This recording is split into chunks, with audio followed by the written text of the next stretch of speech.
So all these issues taken together, I think that we have quite a lot to talk about on the subject of freedom on the internet today. I'm going to introduce the 5 speakers.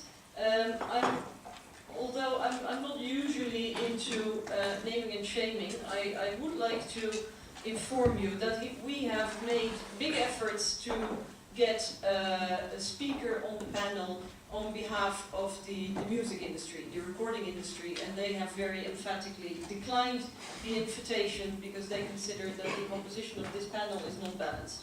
I'm very sorry. I tried to explain to them that I do think it's very balanced and that it's a missed opportunity to state their case in front of an audience, but there we are. So I did my best.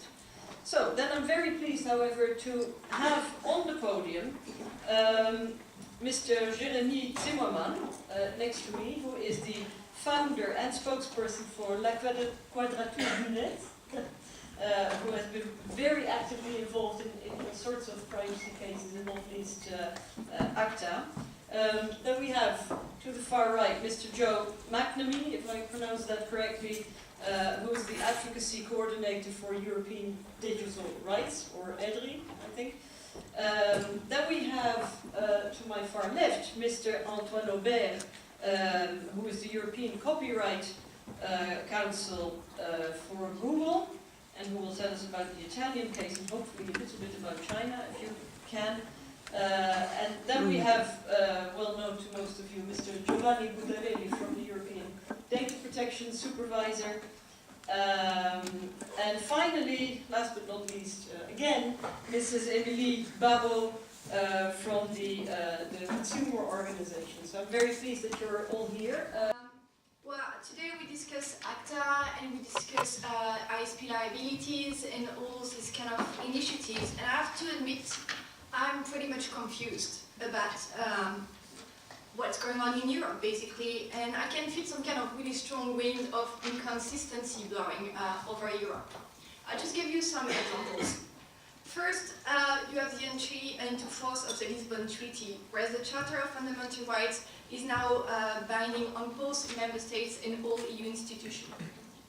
Then you have Amendment 138 from the Telecom package, that all of you know, and that the European Commission has supported in the past. Then you have some member states, like Germany, that have shown a strong opposition to gratitude response.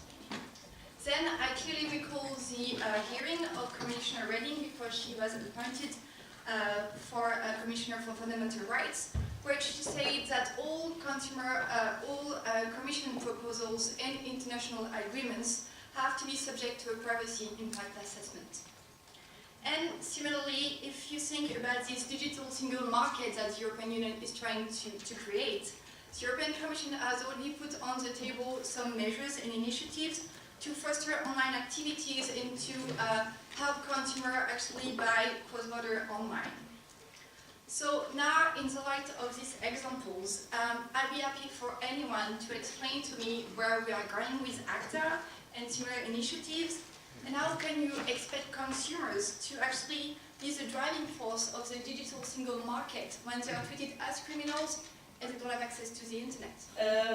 Okay, the next speaker will be Mr. Antoine Aubert from Google. I think a little bridge has already been made to censorship and China, and the court ruling in Italy was already mentioned, so you have the floor. I'm going to start by disappointing you. I'm sorry for that. This is never a good start.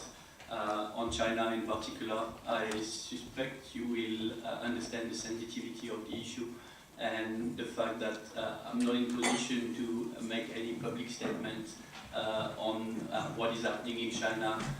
Below what we already said and has been made publicly available in a blog post we put on our main blog, explaining that